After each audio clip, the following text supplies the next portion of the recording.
Hey, this is Adam Huxema from ProjectionHub.com, and today I have what's effectively a kind of a catering food truck slash drink truck, so a mobile bar kind of concept here.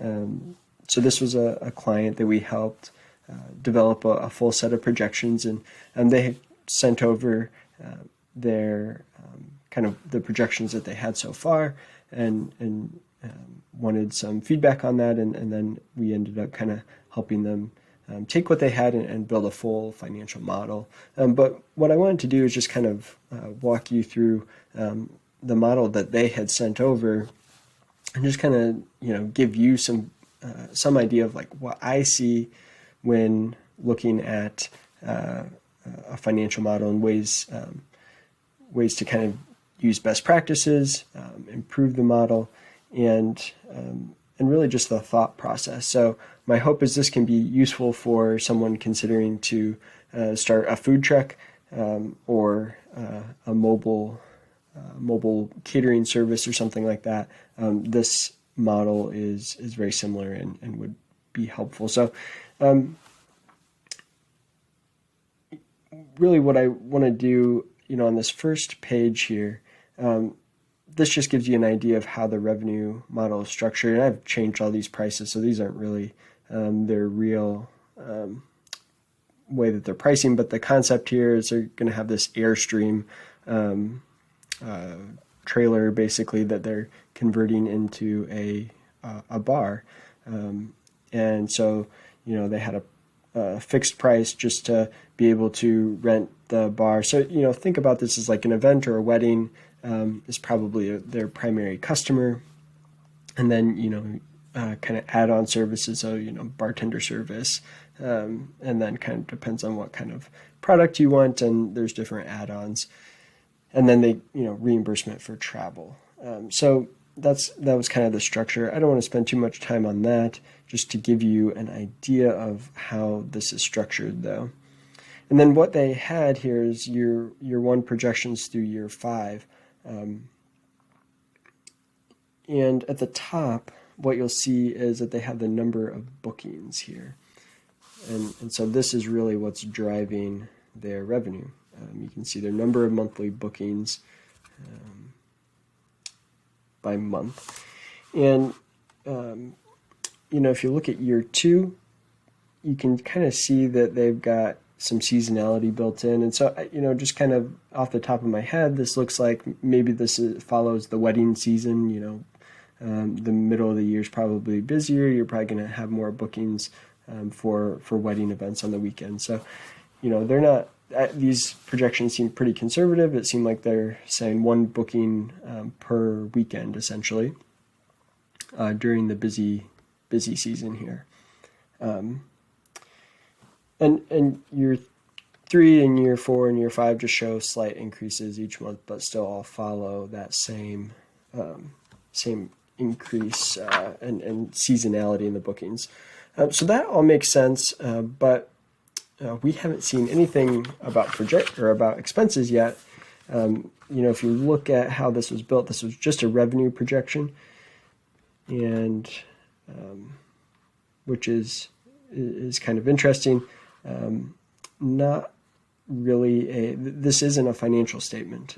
This isn't a cash flow statement. It's not a balance sheet. It's not an income statement. So it's not really anything standard. But then I came over to estimated expenses to take a look at what that looked like. And then on the estimated expenses side, there was kind of this startup cost section is really what this is. And then annual operating expenses down here, which I think is useful. But then at the end of it all, they have this profitability line, which it's not actually labeled, so it's hard to tell that this is the profit line. But it says right here, profit estimated to start generating in year 4. So a couple confusing things about this is that, really what they're doing, if you look at the equation here, they're grabbing the revenue from year 2, total revenue, 246,000, and subtracting their total expenses, I believe, plus E51. Okay, so yeah, what they're doing is, this is like a running total of profit, which is also kind of confusing. So it turns out that I guess actually in year 2 they are profitable, which is good. It's just that they haven't recouped that initial investment yet. So again, a little confusing. This is not really any standard financial statement, and so and again, the purpose of these projections was to try to secure an investor or a lender to be able to help with these startup costs. And so, this just wasn't very clear what I was looking at. And, a sophisticated investor or a bank is going to expect an income statement, a cash flow statement, and a balance sheet in a standard format. And this just isn't any real accountant approved format. That being said, there's some useful information in here, and they have done their research, I think.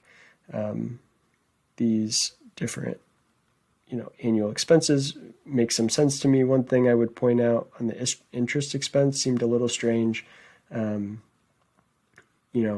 Interest expense, this is like assuming they got a loan to help with the startup costs, they'd have some interest expense. As they pay down the principal, that interest expense should probably go down each year. So really, this just kind of looked like, when I looked at it, it just looked like pulled out of the air type of a thing. One thing I really did actually like about this model, though, here was this notes column. So it tells me right here, yeah, it's an estimate. They kind of guessed. But it tells you in different places where they found or where they came up with, how they came up with these different numbers, if it wasn't just pulled out of the air. One other thing I wanted to point out here on the expenses that made a huge difference and actually made them look way worse than they actually are. This cash on hand working capital, 22,000 and 53,000. This is not an expense. I think what they were trying to get at here is that they wanted to have working capital on hand, like in the bank, just available. Well, this is not an expense, but if you look at total operating expenses and you look at how it's put together here, it's including cash on hand as an expense. So then when you're getting to profitability, every year they're adding the working capital as an expense. So let's see what this all adds up to. Over the 5 years, it's $259,000 of something that's really not an expense that they're adding to their expenses. So again, as a lender or investor, if I'm just looking at the bottom line, I'm thinking, wow, it takes me 4 years to get a return on my money.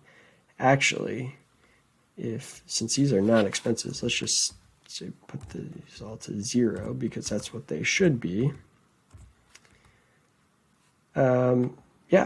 Advances it a whole year. I have a much quicker return on investment. Once you take that properly considered. So, I think that's an easy fix. But some other tips I would just mention, it would be much more clear if this was in a proper financial statement structure. It also, I think we're kind of lacking some other revenue streams. If you are a food truck or catering truck, mobile bar, you could have multiple revenue streams that just from an investor perspective would make these numbers look a lot better, I think. I would like to see, could you reduce the startup costs? Because again, it takes quite a while to break even, although it's better than we thought it was once you fix this working capital error. And then I guess the last thing I'd mention is just when you're presenting this to a lender or an investor, you just want to put your best foot forward and make sure that the model is in a standard recognizable format. I think that's really what I wanted to share about this model.